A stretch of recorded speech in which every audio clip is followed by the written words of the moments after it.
大家好，我是张英韶，我是王美琴，我有3个儿子，我有2个女儿。这里是阴晴不定妈妈聊天室，这里没有太多的教条原则，这里只有妈妈日常生活大小事。哎，晴姐是英姐，家里有大小声过吗？大小声唱歌算不算大小声？哦，你家有卡拉 OK 啊？没有啊，清被投诉的那个唱啊。现在唱歌哪需要？那是在浴室里吧？啊，对呀，那所以会很大声，会很小声哦。除了这样就没有别的了吗？幼教老师没有是吧？当然，好啦，算了，我也不逼你了啦。今天不是要这个老实说这件事，是，但是呢，问题就来了。你记不记得有一次我们有邀请2位来宾？是，这个一位是建筑师，是，对，一位是我们全职的妈妈。对，后来看到这样播放之后，留言，人家说很感动，是感动，但是他们说才不相信，哪有人那个这么棒的那个家庭，一次养2个，是看起来那么的和平，然后呢，也不相信说这个带有特殊的这个孩子，对，是这么的 peace， 对呀，他们说不相信，所以我们今天再来一次，再敲碗一次。其实很多人想要再听一下，对，我们来看看。那今天我们就你坚持不真心话大考验，对不对？但是我们考验来宾如何？好，太好了，这是我们2个的目的。OK， 好，来这个介绍一下我们今天的来宾，请他们再度自我介绍。我们先请这个女生，小婉。大家好，我是全职妈妈小婉。是，好，那我们介绍我们的这个人家都不相信，哪有建筑师队友？对，那么神的，来，请。各位观众，大家好，我是雷建筑师。OK， 雷元宁，雷建筑师是这个人家都说。哪什么样的太太能够把老公训练成神队友？如此乖巧，乖巧哦。是，我讲句真的哦，我自己的经验，因为我家里哈有3个儿子啊，其实我常常觉得，尤其那个老大老二，因为他们只差2岁多，小的时候他们在家里，其实我家全时都在演那个全武场武打剧。真的，我最夸张的一次是，这2个儿子跟他们的爸爸吵起来了啊，然后3个人就3国，是3国，魏蜀吴3国，真的，然后我完全在旁边，完全不知道我该怎么办。对，我最后做了手心手背都是肉啊！我完全不知道他们在吵什么，男人的话我都听不懂在吵什么。可是我就很痛苦。我后来做了一件事，是我打电话给我婆婆求救。对，我真的打电话给我婆婆求救。婆婆这时候很重要。真的，我打电话跟我婆婆说：“妈，你听。”她说：“听什么？”我说：“你听。”我就把那个电话对他们，没有，我就转到就传到我拿那个现场。对，那时候拿那个行动那种行动无线电话，我就拿到那个客厅去，然后听我婆婆说发生什么事。我说：“你儿子在跟我儿子吵架，然后他一个人占2个。”妈，我不知道我要怎么办。她说。那他现在你要我怎么办？我说妈，你赶快跟你儿子说话。我就把电话塞去给我老公，我说妈妈说要跟你讲话。是，对，但已经一个退出战场了嘛，对，剩下2个，妈妈来处理。对，智慧的妈妈。儿子是谁的？谁处理？谁处理？对，哇，这太有智慧了。没有，我真的觉得很崩溃，真的超崩溃，我完全不知道他们在吵什么，所以我想请教一下小婉，你女儿有特殊状况，你永远让她吗？不能。不能，对，不能讲那么坚决。对，因为她是需要温柔坚持的孩子。是温柔坚，她会对你大小声吗？会。OK， 可是他对我的大小声，我都有一个理解的基础。是对，因为他比较特别嘛，所以他一些思考，或者是说一些比较不具象的词汇，或一些状态，他是无法理解的。比如说，如果我需要管教他弟弟，他会认为是妈妈在欺负弟弟。那神队友啊，弟弟的神队友啊。不是，这个会变成教养的干扰。对，他会会护着弟弟，他对，他会护，对，他会认为妈妈你为什么可以打弟弟呢？哦，我们知道这个人打小孩哦不是1913来了，对，不过真的他还是会护着弟弟。那平常呢，你在跟他，你有没有觉得这个孩子情绪最高涨，大概会到什么状态？哇，这个其实确实，我必须要承认，他跟一般的孩子真的不一样。他在比较小的时候，他比较难能够处理他自己的一些讯息跟情绪，他会有一些自残的行为，他会撞墙。OK， 就是因为他要去抵抗那个痛觉。所以他要有一个更痛的一个外界的刺激，抵抗痛觉，对，然后去平衡他脑内的那一个不舒服感。哦，是这样的原因啊？对，是这样的原因。对，所以说女儿在这样子的撞墙，妈妈难道不会心痛吗？会啊，他比较小的时候，我是抱着弟弟，然后陪他在房间里，我先把那个枕头啊、棉被啊护住他会撞的地方，让他能够把那个刺激消化完。可是这时候弟弟看在眼里。弟弟会不会有恐惧感，或者说他的情绪也会被带动？因为我是自己带孩子啦，所以我也没有办法把弟弟放在什么其他的地方。对，可是其实我是会把他怀抱在我的胸前，就是安抚他，就是摸他的背，安抚他这样子，让他知道，其实我会轻声的跟弟弟讲说，姐姐需要，姐姐她没有在伤害自己，这样子。哇。我听小文讲完以后，我发现雷建筑师就算再有什么也不知道要说什么，也不算什么的，对，不算什么了。对啦，雷建筑师，你今天真的超疗愈了。不过因为雷建筑师在家里头，毕竟就是一儿一女嘛，哈，那尤其2个人，他们2个人会不会有楚河汉界打仗的时候啊？每天啊，每天啊，只要通常从放学一上车到后面就开始吵了。他们2个同班吗？同班。哇，很少。那所以爸爸也没有想说让他们分班，就是自然就好。他们的状况比较复杂，他们现在念到3年级，已经念了4个学校。那一开始训练保人，但是显然保人的教学方式不太适合他们，因为他们从小是那个全美。对，那保人是对保人，他可能他的老师的这个教学方式比较严格一点点，他们极不能适应，所以2个月我就把他们转走，回到那种实验学校。实验学校对，是。然后到了国小2年级的时候，又觉得他们念的实验学校，小朋友人数太少，那我又把他转到永福念1年。是。对，那到了3年，永福的风格。不亚于保人啊，也当然有差别，还是有差别，对。但是我希望说他们可以去比较小朋友比较多的，对他们的这个学习可能团体的生活，不然他那个实验学校小朋友人太少。真的很少，是郊区的那一个吗？在某个山的那一个？不是那个健康那个学坊。哦 ，OK，对，他是。幼儿园嘛，全美的幼儿园，他也有实验小学。是。然后到了3年级的时候，他们迷上了打羽毛球。是。那羽毛球场就在义载国小旁边而已，所以为了他们打羽毛球，我又让他们就到义载国小。对。那这样也不能分班呢，2个人在一起，好歹。对，哎呀，因为一直换学校，然后就电脑。就要用。你有打算换几所？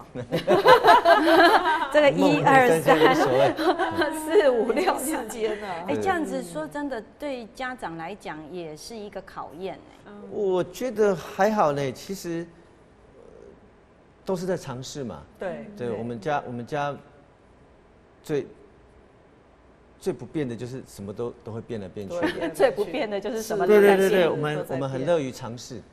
对，我们没有什么说一定要怎样，一定要怎样。对，是，对。可是每一次要换学校是谁的决定？比如说这次换到义载，就是2个小朋友就说，那我们想要可以参加，因为义载国小它虽然不是校队，但是它有一个算是校队的一个 team， 球队就是小朋友很多羽毛球队啦，对，那是他们的重点体能。对，然后小朋友喜欢跟这些小朋友大家一起打球，在那个球馆里面。OK。对，那所以就为了这样，我就让他转学。所以不用跟夫人讨论吗？有啦，当然我们都是所有决定都是一起讨论，对，一起讨论。不过因为转学没有学籍的问题，要不然真的户籍也是挺麻烦的。对啊，对这几个学校没有什么，好像国中才有嘛哈。没有，以前其实像义载刚设立的时候也是很抢手，也是要有那个什么房子啊，要有户籍设定多少几年以上。对。那现在可能也还少子了啦。对。哦，所以太太一定要的啦。你以为建筑师真的在家能独立决定哪一件事吗？可以独立思考，在外面可以独立思考，没办法，可以独立决定，在外面可以决定啦。看不出来啦，但是的确是在家里头不能独立这个决定事件。可是如果孩子跟太太会有冲突吗？他们彼此之间？冲突那应该不叫冲突吧，就是家长觉得孩子的行为哪些是不对的，当然就会要纠正嘛，有纠正，对。可是孩子不一定肯被纠正啊。是啊，这就是教养上最难的一点啊。对，我们用什么样的方式纠正他们的行为？那这时候你该怎么办？就念神功啊。要念谁？念老婆？比如说老婆。念小孩啦。念小孩怎么可能念早死啊？你怎么可能念老婆？当然是念小孩啊。你看吧。不过我讲句真的，像我家就是一个男人的世界嘛，哈。对。那我记得印象很深刻，我家老大在国中的时候跟爸爸那青春期了嘛，他跟爸爸2个人吵架了。他们就是兄弟嘛，哈，是，对，大儿子、二儿子、三儿子，是吵架了，对骂，骂到后来我家那个大儿子就说理大概不尽然说得赢爸爸嘛，哈，但是那个火爆的脾气一定比爸爸强嘛，那到最后找不到话的时候，骂了他爸爸一句，哇塞，这个公开一下哈，他骂他爸爸是贱人，哇，你知道那个爸整个脸我家老公血压是正常状态，可是已经气到整个脸像猪肝似的，我吓坏了。我想说，哎呀，糟糕，饭票比较重要，儿子不是太重点。我就赶快安抚了，因为平常像他们正在吵架的时候，我通常不会强行介入，因为那个状态情绪太高涨。那天真的是强行介入，但是我是把老公拉走，因为儿子我拉不动，因为那个儿子飙起来以后，妈妈跟爸爸。真的都拉不住，都是异生物，对，是啊。所以我是去拉我老公，把他推开。我说你不要生气，你不要生气，你不能生气，你要记得我爱你，你不要生气。对，然后儿子就当然看这样子，他后来没人可以吵了，他就离开现场嘛。对。但是我隔天我到学校去找他。我跟老师借了一堂课，我到国中去找他，然后我也下载了一篇网络的文章，我跟他说，你算不算青春期？我说我不懂，因为你是男性肉体，我真的不知道，你又是我的第一个儿子，我真的啥都不知道。你自己看看这篇文章，麻烦你读一下，跟你的感受像不像？看完他就跟我说，差不多有这个感觉。就是就像你刚刚讲的说，一种自卫的状态，他要找一种痛来抵抗他本来的痛，然后跟小网刚刚讲的女儿一样。那我觉得青春期是不是？因为我自己也没有经历过，我不觉得我有青春期，我自己不觉得啦。可是我爸妈不晓得啦。那我不觉得，但是它里头就讲到说，青春期的就是有一种莫名的躁。然后那个荷尔蒙嘛，整个荷尔蒙在改变。那他也不晓得那是什么东西，所以他可能需要找另一个什么事件来替代掉他那个感受。会不会更年期也就是这种感觉？也有可能也有可能哦。那结果我就跟他谈完了以后，我跟他说，儿子，而且以后要骂人的时候要有智慧。那他是你爸爸，你是他生的，你骂他是贱人。那结局你是什么？不就变贱种吗？这样多难听啊！我说哪有人骂别人还骂自己？就他也笑了。OK，对我说回家跟你爸爸那个打个招呼吧。哦，看在他学费也付得很认真的份上，对，打个招呼吧。是，对，这其实真的是我自己家里，那当然不容易啊。对，第三者，对，真的第三者，但是我后来听过很多是爸爸被女儿洗脸。我不晓得建筑师现在女儿才9岁，你有没有被女儿洗过脸？真的是常常啊。应该是常已经常了。对，因为我们家，就我讲的，因为我们家妹妹比较强势，对，她在家里她都要当老大，对，所以我是真的是常遇到这种状况，但是我的处理方式，毕竟她是小女生，你跟她大小声，或者你跟她回呛。是有失我的地位跟智慧，对，真的。你会觉得我何必跟一个9岁的小妹妹，小妹妹好难不跟女斗啊！对，是啊，而且我也得要做个榜样给我儿子看啊。对啊，没错。对，你都叫人家要让，对，我都叫人家要让了，那我自己跟他杠起来，就太没智慧。所以我通常解决这种事情的方法，当然一样啊，就是让他情绪过了之后，然后其实很多事情，你在有情绪的当下，任何人相处都一样了，都一样。你不会有好的反应，他都对你这样恶言相向，你怎么可能会有好的反应呢？那所以我后来学会一点，就是我也常常跟我儿子这样讲，我说，如果你看到路边有一只疯狗对你汪汪叫，你要跟他回吗？你不需要啊，对不对？有失你的尊严跟你的地位。那当你看到梅梅这样的时候，我不能当什么？天哪！你就这样想就好了。他其实对，他其实很快他就可以转化了，对不对？那我有时候就这样想，就心里舒服一点就好了嘛。那等到那件事情过了，你再问他说你刚刚在干嘛？其实他也不知道，他也不知道哈。说真的，小朋友他自己也不知道，说他刚刚的情绪是代表什么。是。那我跟我儿子相处的话，他以前男生比较表达能力比较差一点，对，所以才会情绪反应。对。然后呢，我儿子，但是他后来我也学习到一件事情，他常常会跟我讲说：“爸爸，你说。”他这句话的意思就是说，叫我帮他说出他的感受，他为什么会这样？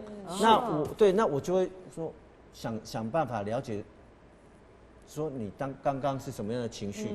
当我了解，然后我讲出来给他听，说，是不是因为这样你才生气？我儿子如果讲对了，他就会说，对，就是这样。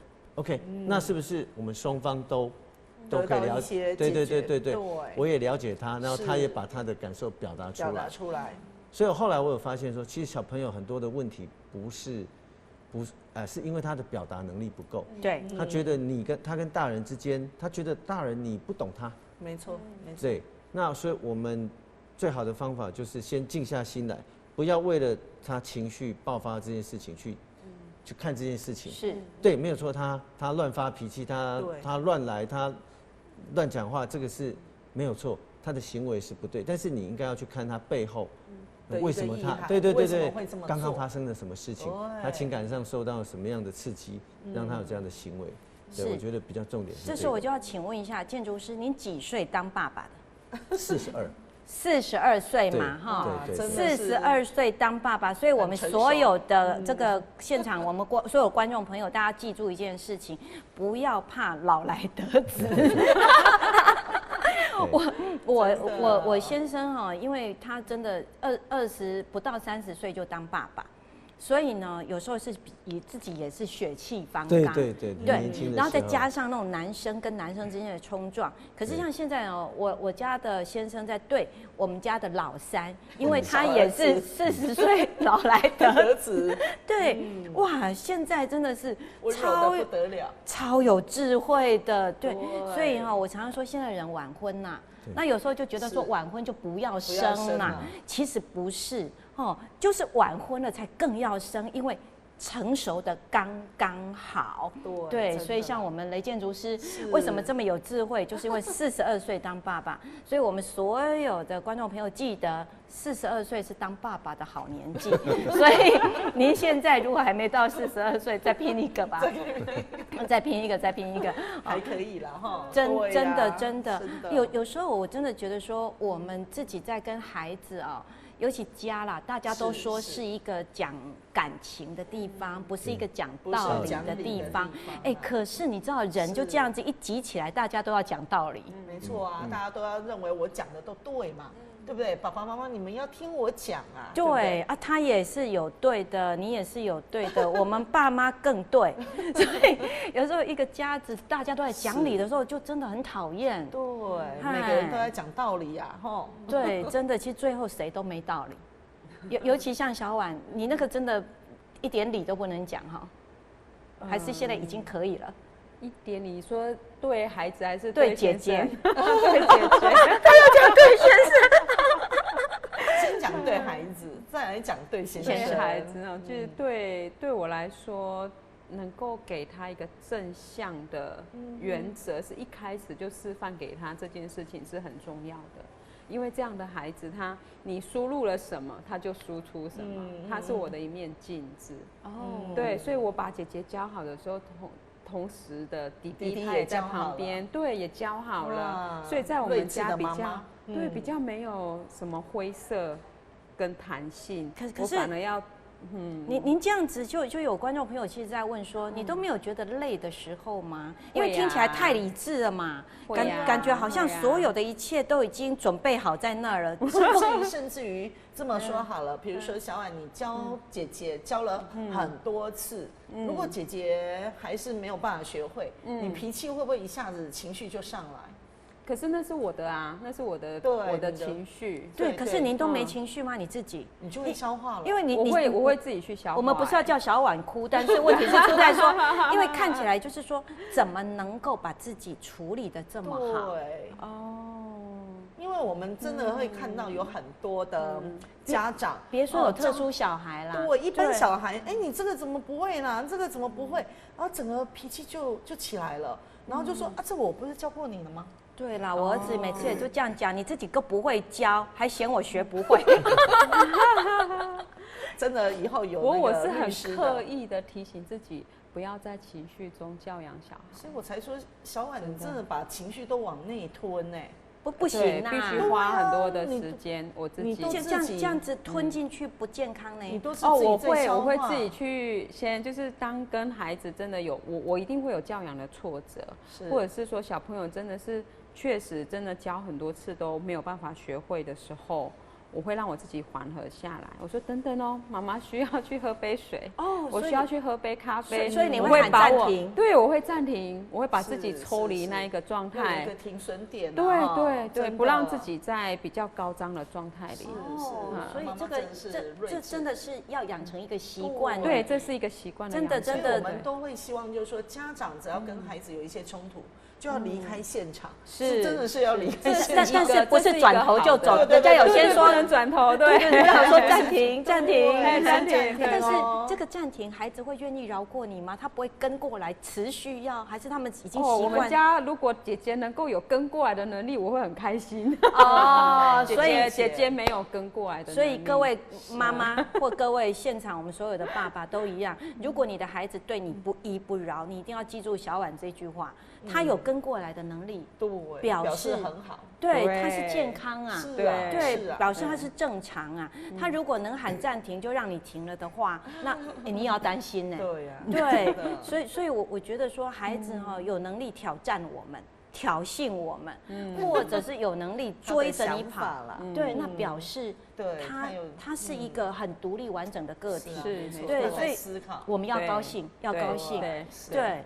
所以我觉得这个真的大家可能会很疑惑说，怎么可能真的这么的 peaceful 那怎么？因为我看到很多我们的这个观众真的是觉得说不相信啊，一口气养2个，对啊，左一个右一个哪能够？结局就是因为成熟。爸爸成熟，爸爸很成熟，年纪大，客气了，就说还可以再更成熟就对了。哎，紧绷啊，差不多能忍受的大概也就这样。对，所以真的是哦，我觉得这个成熟的时候来养小孩，反而是更美好。对啊，对，会看到孩子的优点，对，然后亮点，在这个过程里头哈。我觉得像小婉，就是不断的在这里头去找到自己的一个调节跟调试，对不对？所以也不是一触即起的。大家还记得哦，小婉有说她在户政事务所领到那个手册的时候是崩溃大哭。不过在这里我真的想今天要介绍一下的是小婉，因为今天小婉来了，给我们带来了礼物哎，是对，这个哈，所以上的一个小饰品也是小婉的手做的作品哦。对，小婉是创业了哦，职业妈妈当那么久，自己都创业，所以显然哦，职业专业的家庭主妇往下走，好还是可以走到一个自己的天地。是，介绍一下您的品牌，听说新开始是不是？哦，发光如新。哦，发光如新。我觉得我的发音比较好。哦，是，不好意思，发光如新呐，哈，所以这个是小婉自己的这个创作，自己就您一开始就会这个窑烧，哎，这是你刚刚说是珐琅哦，对，您是年轻的时候就会的吗？还是后来？没有，这个真的是为了女儿去尝试的，想要跟他们展现另外一种状态。就是说，我们的人生其实就是这么样子短，对。那会有阶段，我会跟他们分享说，妈妈有陪伴你们的阶段，然后妈妈也会有追寻梦想的阶段，对。我想要活一个样子给他们看，就是说，他们可以找到自己喜欢的，然后跟着妈妈一起去努力。女儿现在是几岁？现在10岁，是小4。10岁，所以他能够体会妈妈在讲的追梦的这个会，因为其实我还在尝试，就是我有把他画的作品也烧成珐琅。哦，对，不过因为我现在是一个系统追梦的阶段，还在练习，所以不好意思，就是没有把女儿的作品带出来，这是我们母女一起创作。其实这个品牌的心也是从她来的。哦，对，我那好像是叫她小星星，是不是？是，没错。OK， 因为人家说自闭症的孩子就是从外太空来的，对，有一个星星团体，对，没错。哦，所以追梦如星，是，那所以也等于是母女一起对系统追梦，哎，对，哦，这个名词真的，第一次听到，是啊，真的，小婉真的是很棒的一位妈妈哈。除了是照顾自己孩子之外，也会疗愈自己的身心灵，照顾自己的心，对，是。那个建筑师。因为跟您在聊天嘛，哈，那刚刚你也好几次谈到，其实家里头的家长也不是你嘛。对。户长我不知道了，因为那是法律名词，但家长也不是他。哦，户长也不是。OK， 那您可不可以提一提，就是说像这样子在家里，那一儿一女的过程里头，你觉得女性负担起来会不会真的有什么不一样？你自己的看法？您的意思是？你的妈妈对？他们的妈妈，就我老婆。当然了，别人的老婆我们不知道。负担起来，就是负担这么双胞胎，妈妈一口气同时养了2个。哦，那当然是完全不一样，在时间跟体力上面的负担是极大，非常大。我记得我太太她要生产的时候，体重多了。快30公斤是不是？哇，因为28的28、30，那肚子我说上面都可以摆酒杯了。哦，多2个宝宝。哦，对，那然后生产一定要剖腹嘛，是双胞胎一定要剖腹，所以身体又很大的创伤嘛，被剖了一刀，对，那又要复原。那我们整个过程，因为我们等于是年纪稍长才有小孩，所以我们的体力当然也会比年轻人稍微弱一点。是。对，那所以在体力上面是一个，再来当然就是教养的问题嘛，就是我有提过的是双胞胎的教养方式跟一般的孩子可能比较不一样。不一样啊，我们又是第一胎就来2个，一次来2个，是，对，所以这些都没有经验可以帮助我们了。是，对啊，书上讲的是一回事啊，这现实的不是安内啊，对。那就像您刚刚有提到嘛，就是比如说啊，对孩子生气这件事情，没有父母不会生气的啦。对。那我们家就是比较坚持一个，就是尽可能不要体罚。但是你有时候真的是气到那个抓狂，打那2下屁股，这个还是会发生啦。对。但是对妈妈来讲，其实打小孩对他自己就是一个很大心理的创伤，是，所以他一定隔天一定会为了说我打你屁屁这件事情跟孩子道歉，对啊，但是2码子事啊，你做错事我还是要骂你，对。那所以对妈妈来讲我们家的状况对一个女性来讲是一个很重的负担。是啊，更何况因为我太太她是建设公司的负责人嘛，是，所以她公司的业务各方面也很多，开会，所以她是一边要顾小孩，一边要负责公司，对，所以对她的体力上面、精神上面负担很大。是，对，因为我们都知道你们家的孩子得之不易，那后面又整个的教养的过程也比一般单一一次一次的，说真的很耗力。所以我们坦白讲，有没有曾经问过自己，干嘛花这么大力去弄出孩子来？有曾经有过吗？不会呢，完全不会嘛，对不对？我们非常感恩有孩子这件事情。对，我们常常聊天就说，我们才刚好过18年的结婚纪念日，是5月份嘛，对18，我们刚好前面9年没孩子，后面9年有孩子，是一半。那我们2个人常常讲说，我们前面9年在干嘛？有道理然后发现照片都是9年后9年的照片，前面9年的照片都不知道收去哪里。是。然后有什么回忆呢？对。但是有孩子之后，他那个点，你会说，几岁的时候去哪里，发生什么事情，很鲜明。对，很鲜明。对，很鲜明。对。所以你说孩子重不重要？孩子太重要了。太重要了。是，所以我们也是要把这个话又跟我们的观众朋友，我们再一次强调虽然这个教养啦、养育啦，真的会耗掉很大的心神体力，但是那种对一个家庭的满足感、饱满感。很重要。对，尤其刚刚雷建筑师讲的空白的9年，加上饱满的9年，回去我要解释，完蛋了，老婆就会说怎样？那9年我让你很空白。然后比个口误没有，可是我想这个对比真的很大的感受的不一样啦。我会觉得说，像我有时候都会跟我先生说，我们虽然养了这3只这个大动物巨型动物，可是如果我们没有这3个我们的生活现在会干嘛？我老公就跟我说，如果没有这3个可能已经不知道我们2个混到哪儿去了，因为会没有责任感是啊，然后对生活好像就少了一些目标。对，就少了一些目标，因为我们都是蛮容易满足的人。是。那如果不是为了孩子，很多事情就觉得差不多就好了。的确。对啊。举我自己来讲也是啊，我还有孩子之前，我体重的控制一直都不是很好。那有了孩子之后呢，我小孩就常常跟我说：“爸，你怎么那么老？50几。”等我长大，你都几岁了？这样，对，你老那么老，我要照顾你。讲的这样，我这样很谨慎所以我就这几年，我就要自己就知道说，那我要去，对，就要去健身房，对不对？那你一般人去健身房，你会觉得很难坚持，很难坚持下去。对，没错。那我去健身房就只有一个理由。我不能太老，不然我没有办法养小孩。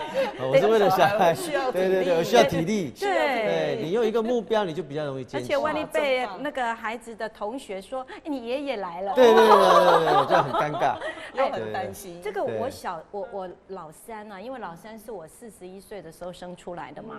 那结果他小学3年级的时候，我去学校看他拔河比赛。他看到我去，他忽然间很惊悚，就跟我说：“你怎么跑来了？”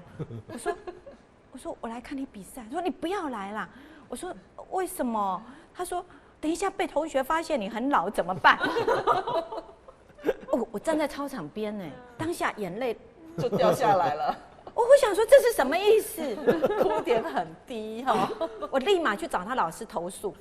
我说老师，可不可以请你帮我跟他说一下，妈妈老还能够生小孩，表示妈妈很爱他。对，我说体力很好，体力好不好我不知道了，但是很爱嘛，因为其实那时候啊很多医生都建议我不要冒这个险啦。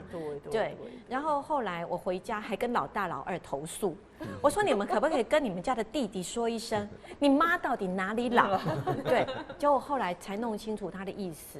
他知道我年纪比他同学的妈妈都大。对啦，对。那但是他们都是第一胎的话，对，20多岁而已嘛，对不对？30啦，现在20多岁的很少了，哦30。但是问题来了，我就很认真的，真的也跟他讲，我说老才要让人家知道啊，这就是我很爱你的象征嘛，对不对？而且就知道，因为我老了才生你。你日子才过得这么平顺，你问一下你2个哥哥，他们的妈妈有像你的妈妈这么好相处吗？因为那时候都在火爆脾气，真的啦，对啊，你说没有那么平顺，真的30岁的妇女血气方刚啊，对啊，又在职场上这样子跑来跑去的，到了40岁生他。我多温柔婉约啊！是啊，需要体力，没错，真的。所以我讲句真的，我觉得像小婉哦，您几岁生孩子的？哦，我老大是34岁，老二是37岁，也是血气方刚，真的吗？是。可是我倒是确实有为了孩子的缘故，有保持运动的习惯。真的哈，对，其实很多人也这样跟我说，说老师你怎么这个年龄看起来还行啊？是，都是为了孩子，都是为了孩子，对，真的都为了孩子。我也很害怕，这个以后去人家说阿嬷来了，我也虽然说孩子担心我被发现老，我是很生气。也很不高兴，我觉得他很不应该哦，这个观念要调整。可是我讲真的，我还真怕。所以都要保持有体力啦，对，保持活力、精神啊、体力啦，我们整个体型、体态，我都会觉得我要坚持。像你看，被女儿同学的妈妈说年轻，我高兴成什么样子啊？不得了，这样子。对，因为可能我们自己也有自己的一个工作，是哦，然后也保持自己的专业。那最重要的是还是要运动跟活力啦，真的。所以全职妈妈。也一样要，是要一定要把自己真的照顾好，成为孩子们的骄傲，对榜样，对榜样。所以你看，像小婉还往自己一个系统创业的一个道路上来走，而且可以带着孩子一起，对，因为我觉得真的妈妈就是一个榜样，对，小星星真的需要我们花更多的时间去牵引他，是没错。对，虽然我们上次有提到非常律师。这个英语，对，那我们也希望小星星的未来，对，也能够有他自己一片天。真的，对。那个雷建筑师，您对2个小孩有什么样未来的期许吗？比如说继承家业之类的。我完全是开放，跟妈妈的想法比较不一样。是，我自己就对他们是完全开放的。所以就是希望他们尤其在国小阶段，就是你去玩，你去尝试，你去认识自己。我觉得探索，对，然后把自己的身体长好、长壮，以后人生很长，是真的没有必要什么从国小就一直补习，一直要建资优班，或者是要做很多超前学习。我觉得这个都不是这样也很好啦，有那个能力当然也很好。但是我的意思是说，其实小朋友也常常问我说：“爸爸，以后我做什么比较好？”是，我说你喜欢最重要啊。对，这个职业是自己一辈子的事情嘛。没错，对。那我就会很开放的态度去跟他们聊，好，说做什么当医生很好，当律师很好，当会计师很好，当什么师，当工程师都很好。重点是你自己有没有的强项在哪里？你的兴趣在哪里？是。我觉得培养让他们自己独立去思考这些事情，比较重要。那家长会不会觉得你的态度有点放任？有，对，因为刚刚有提到说妈妈的想法，护长的想法比较重要。对，那护长有没有好好的跟你沟通沟通？有啊。那我们就要听啊，我们要听护长的。对，那你是阳奉阴违吗？没有，我全力配合啊，我全力配合。所以刚刚这一套话现在只能在节目上讲了。不是，我也是这样讲。我想的跟我做的都一致啊。比如说他觉得说学业很重要，是，对。那我也说，考100分很好，但是考90分也没关系啊。什么叫没关系？就是你自己，你确定你有尽力吗？那小朋友他自己就会觉得，对哦，我考这个分数不 OK， 我自己要努力，自己负责嘛。对。我觉得教育是这样啦，就是让孩子自己知道说我要什么，会远比你说考出什么分数。我想大部分应该现在的家长，对，都会重要的多，让他自己知道要什么。对，比较重要。对，像我家那个小妹妹就是很典型的，她什么都要去跟人家争第一，不敢讲争第一啦，就要比一比啦，我要比人家优秀。有一次我记得就也不久之前，她自己考的分数不好，反正某一科，然后自己看到分数说，哈，考这什么分数？还想说要跟人家当医生，自己就在那边念啊，我们在旁边，对，我就觉得很好笑，很可爱这样子。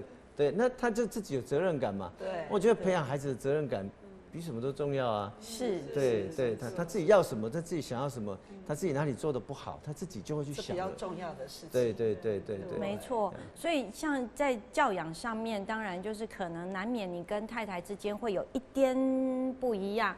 对，但是你还是会全力配合护长的。那是一定要的。那是一定要的。对。那妈妈她比较多的期许，会对女儿跟对儿子有不一样吗？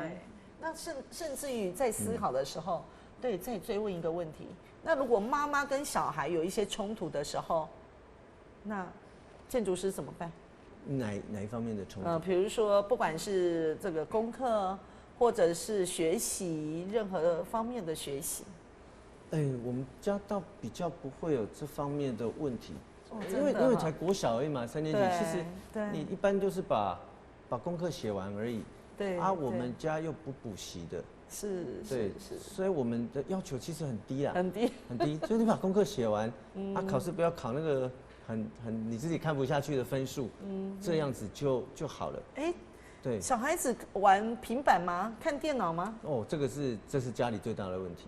是，大家家户户都在现在，那这个部分怎么办呢？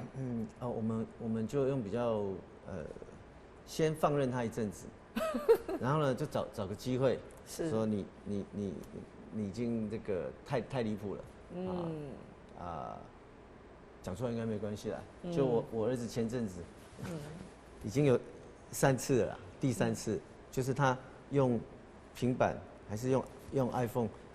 去刷卡啊，买游戏点数，我都还不会用。等一下，小4呢？小3啊，小3而已啊，小3。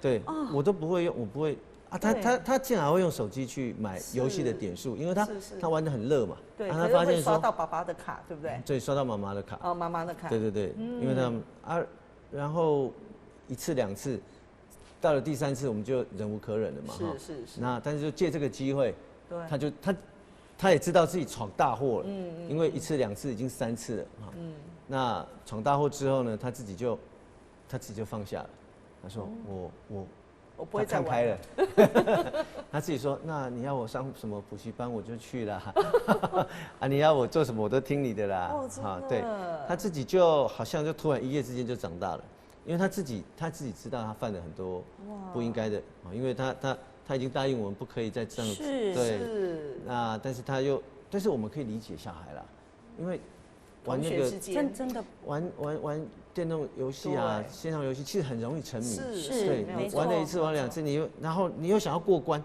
所以他就玩的好像是刷卡买一些什么宝物，让他容易过关的东西，对。但是呢，一次这种重大的这个事情发生之后呢，他自己就会醒过来，他也知道他不可以这样，不可以这样子了。那因为就跟大人会抽烟嘛，对，大人也会有些甚至会去吸毒嘛，没错，对，会上瘾这件事情，不要说小孩，对不对？大人都会，没错。所以我们站在他的立场来讲，你其实可以理解，因为好玩啊，可以体谅，对。所以呢，我们就针对这件事情，然后让它变成一个大事。对，没有，当然骂他了哈，没有打他了，就骂他，然后呢就跟他立下规矩。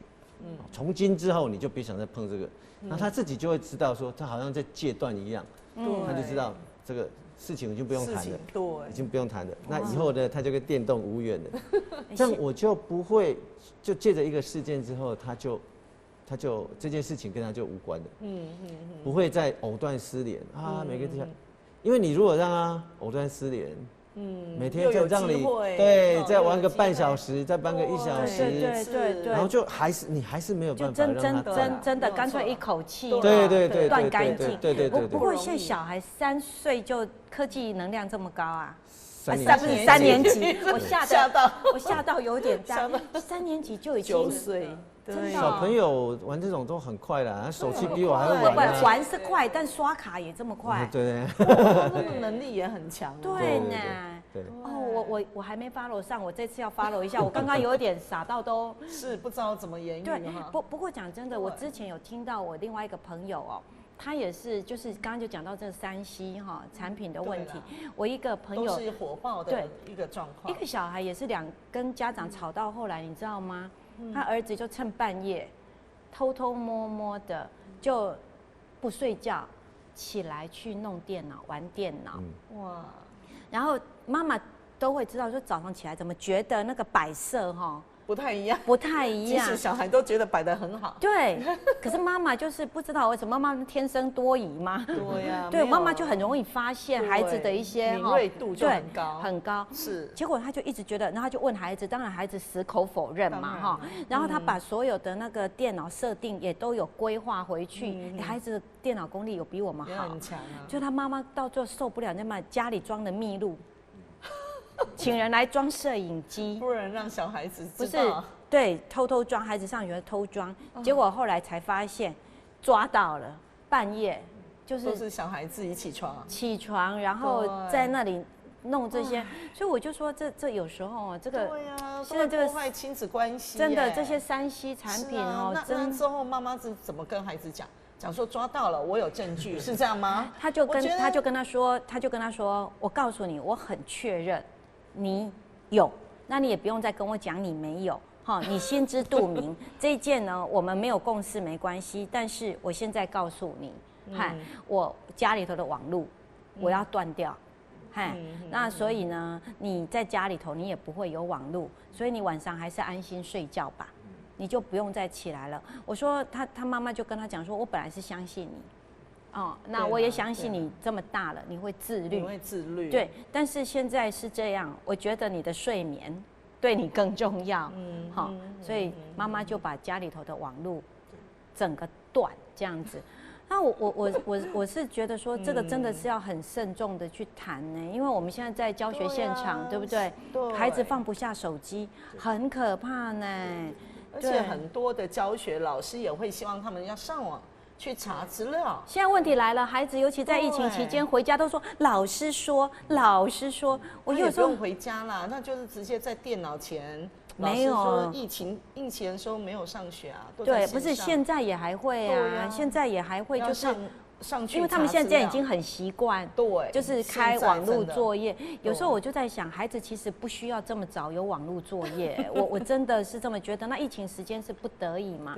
那其实现在应该很多习惯要收回去，要不然我们总不能每天还要再跟老师联络说今天是不是有哪一个网络作业小组群组是不是要在哪里？我觉得这样子真的又很伤害亲子关系。而且现在学生之间其实发现要小组讨论。他也不用聚出来了，也不用出来在那边聚。他说啊，开个 Google Meet， 好，那大家在家就可以讨论了。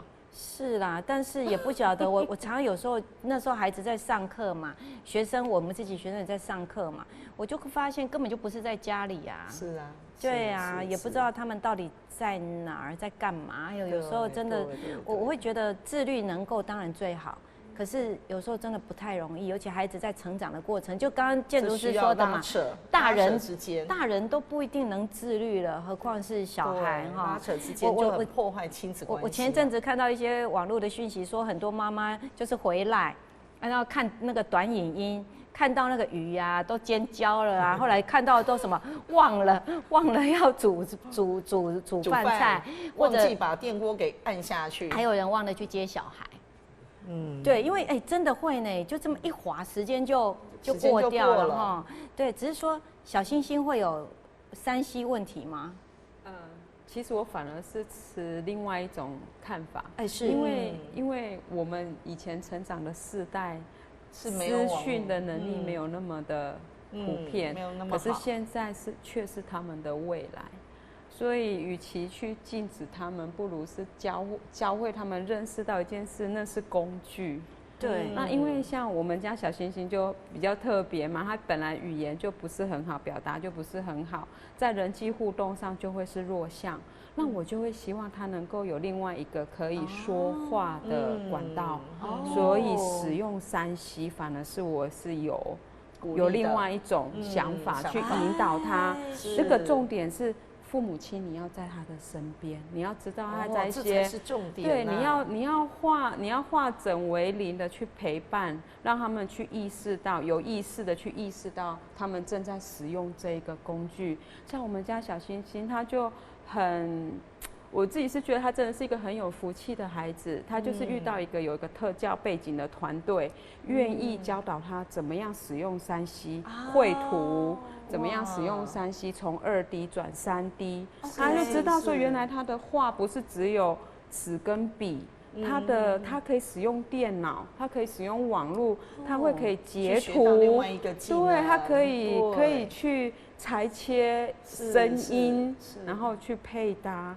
我觉得我反而是很感动，能够有这样的管道，这又是另外一个新的想法。所以不是用不用的问题，是怎么用的问题。怎么用？那又回到一个陪伴的概念，又是陪伴了，又要陪孩子。那搞不好雷建筑师回家再想一套新的执行策略，因为孩子的完全阻断孩子的资讯能力强是一个好事哦。你看我们我们的唐凤这个唐委员哈，那他就是一个资讯能力很强的小孩。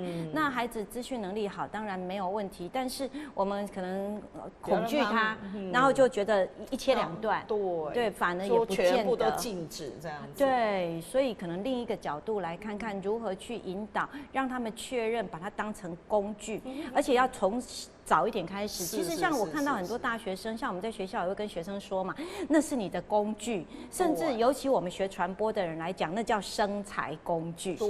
对，更是重要，更是重要。但是我们要知道如何用它，对，而不是他来用我们。真的很重要，很重要哈。所以家庭的沟通太多的事啊，也因为有这些事，才让家庭饱满，对，充实。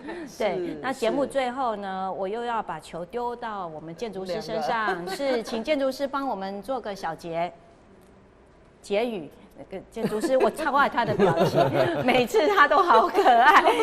他想说在家都没有发言权，怎么在这里常常被第一发言权？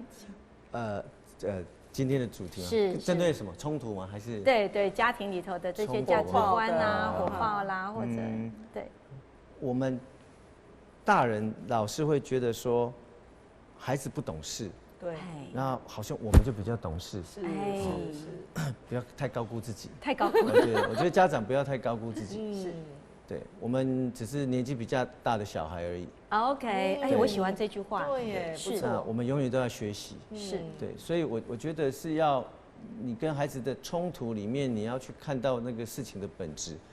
为什么你长这么大，你孩子要跟你冲突？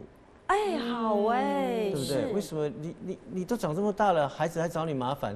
显然你自己有问题啊。那你哪里做得不好？应该你要反过来想，你长那么大了，然后你还跟孩子处不好，真的。这显然是你自己要去思考一下。对，我们要去思考。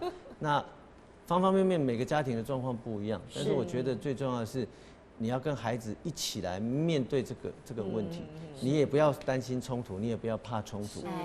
你要生气，你该生气，你还是要得生气啊，不然人会生病。只是说你气过之后，你要来去检视孩子跟你的关系，对，这样你的家庭才会真正跟孩子有一个很好的沟通，才有一个正向的一个成长。没错，孩子就是来圆满我们的，还是要从正向的去解决这个问题。没错，是小婉。我确实是认为冲突它本身也是一个沟通的管道，可是那冲突它能不能达成沟通，其实是需要靠努力的。那要保守自己的心，接纳自己的情绪，知道我们情绪的背后，我们真正的心意是什么，动机是什么，在爱里面理解。我觉得这个是我陪伴孩子的过程里面学习到最大的功课。哇，超棒！我就觉得我每一次这个都从来宾的身上，对，我们都得到非常多的想法。我就是那句话，其实真的很想再来一个。你也有这个感觉，对不对？好 ，OK， 重来一次。我们很难做到，但是我们希望把这些心法跟我们的观众朋友们分享。那最后我们还是要一起来说我们最重要的那一句啦。哎，有快乐的妈妈，才有快乐的小孩。谢谢大家，谢谢大家，我们下次见。